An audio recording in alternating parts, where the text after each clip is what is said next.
I'm Nadej Fleurimond, and this is Crock-Pot Shrimp Creole. Bringing the element of the crock-pot to this traditional recipe allows you the ability to set it and forget it. First, add 2 tablespoons of olive oil to a heated saute pan. Then add half a cup of chopped onions, half a cup of chopped celery, and half a cup of chopped green pepper. Saute on medium-high heat for 5 to 6 minutes.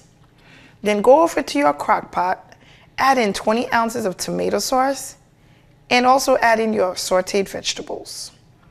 Then add in half a teaspoon of onion powder, half a teaspoon of garlic powder, 1 teaspoon of chili powder, half a teaspoon of paprika, 1 teaspoon of seasoned salt, half a teaspoon of parsley flakes, and a sprig of thyme.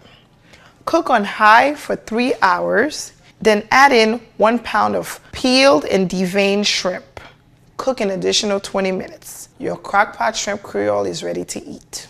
Even if you won't be at home, this easy crock-pot recipe allows you the ability to create something delicious, hearty, and nutritious.